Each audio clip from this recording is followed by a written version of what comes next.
Since he's entered the league, Jaren Jackson Jr. has been very productive for the Memphis Grizzlies. He's averaged about 19 points in his career and has become one of the best defenders in the league. But there's been one part of his game that's been a bit dumbfounding. Through his 7 years in the NBA, Jackson Jr. has only averaged 5 rebounds a game, which is really low for someone that's 6'10 and very athletic. So how do we make sense of this? And how does his rebounding struggles inform us about the rest of his game? For most of Jackson's career, he has played alongside another big man. While he's 6'10 and can shoot threes, the Grizzlies have been reluctant to play him as the center.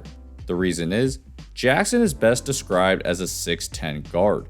While he's not the primary ball handler, his game is much better fit for the perimeter.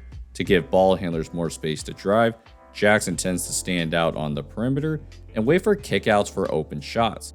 So naturally, by being away from the paint, his chances for offensive rebounds are relatively slim. On the defensive end, he is by far the Grizzlies' best rim protector. His length and athleticism allow him to cover a lot of ground, and with the center behind him, his instinct is to go contest shots. Similar to Hassan Whiteside, Jackson Jr. tends to jump on shots near his vicinity, which then forces other guys to help rebound behind him. Even if it's a bad shooter, he'll still get a contest, even if it's probably not necessary. For those reasons, he's already lowering his chances of grabbing more rebounds. But there's a few other concerns that actually not only affect his rebounding, but other parts of his game. Let's start with the physicality. For someone this big, Jackson typically gets pushed around by other guys, even guards or undersized forwards. While he is much taller, the biggest issue is that he doesn't use his base to fight off his matchup. Instead, he's trying to use his upper body to gain leverage. For example, Jackson has a huge mismatch with Austin Reeves, but because he's using his arms to grab him, Reeves can then maneuver around him. And as Jackson tries to get back in front, Reeves continues to get low to maintain position, and as the pass is thrown, Jackson can't get it and gets called for an offensive foul. This makes it hard for him to create offensive rebounding chances. He has a great matchup with Jordan Goodwin and even has position on him. But as Aldama drives, Jackson's upright and holding Goodwin with his arms up high so Goodwin can swim around him to get in front, and now all that leverage is lost. By being that upright, you're giving a smaller defender a chance to essentially move you as much as they want. So even though it's technically a mismatch, an offensive rebound isn't a concern when you can just move him out of the way. On this one, Jokic is in the post and Jackson comes to help. So on the kickout pass, Jackson's upright and Jokic can then use his elbows to essentially box out 2 guys at once, which allows Aaron Gordon to then get the putback. Besides the physicality, the next concerning aspect is his awareness. His eyes aren't in the right place at times, which allows his matchup to sneak behind him for better positioning. Part of the reason is that once the ball is up, he's not ready for the rebound, and you'll notice that he tends to let up and rely on his teammates to get the board instead.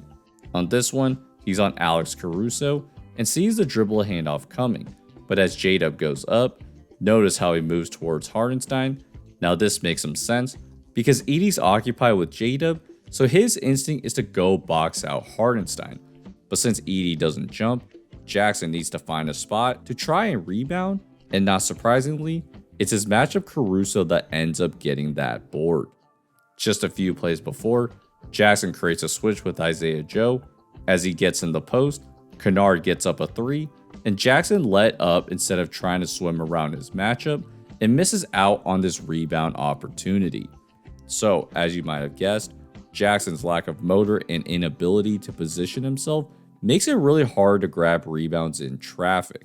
Essentially, the only rebounds he really gets is when they come directly to him.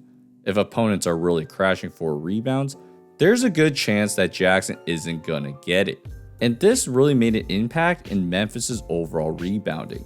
While Memphis was second in the league in total rebounds, they were the second worst in rebound rate at 54% and second worst in contested rebounding rate at 29%.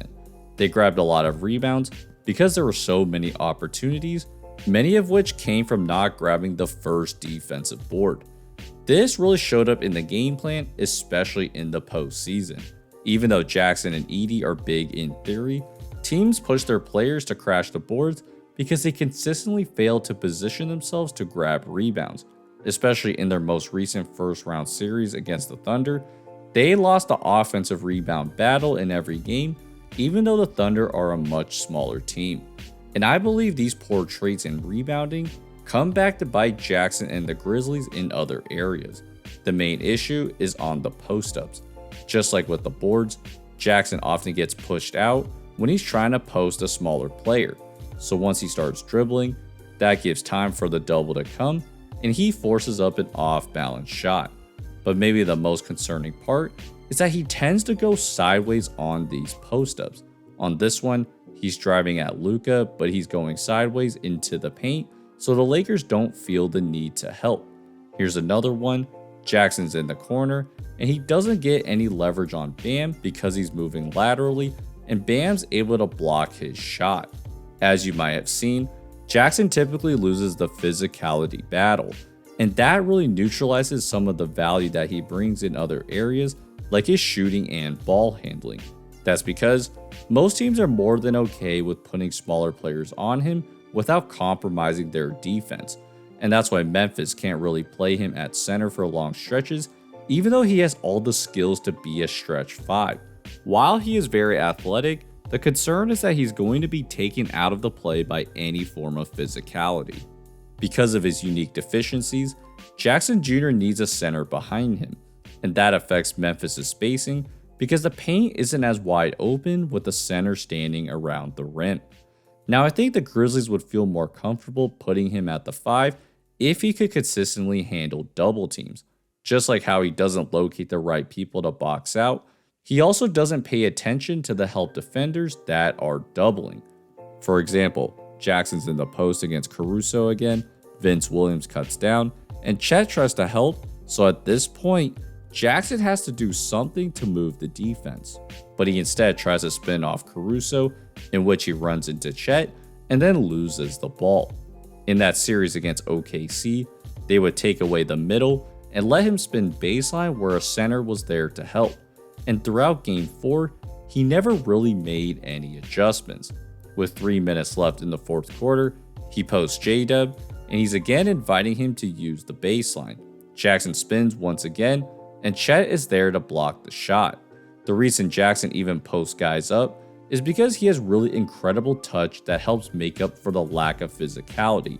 Even when he's moving sideways at times, his ability to float it in from 10 to 15 feet justifies it enough for him to be in the post. And this is why Jackson's a really unique player for his size in a good and bad way. At the end of the day, Jackson Jr. is a player that prioritizes finesse over physicality. He's rarely ever going to overpower you, but his touch near the rim and three-point shot makes him an offensive weapon. At the same time though, his lack of physicality, especially against smaller players, makes him an afterthought on the glass and allows teams to continue to play smaller lineups. With all that said though, Memphis clearly believes in his skill set because they just extended him for another 5 years. And while some people don't believe he's worth that money, he's a very unique player that offers a lot for a team that really needs him.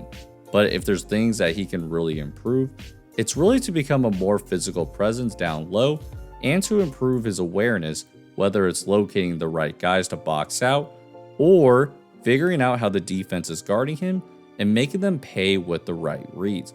It is year 8, so this might just be who he is, but even small improvements would go a long way towards making him a better rebounder, which sounds crazy to say for someone that's 6'10 with athleticism. So, hope you guys enjoyed this video. If so, please feel free to like and subscribe. Appreciate the support, and I'll see you guys next time. Peace.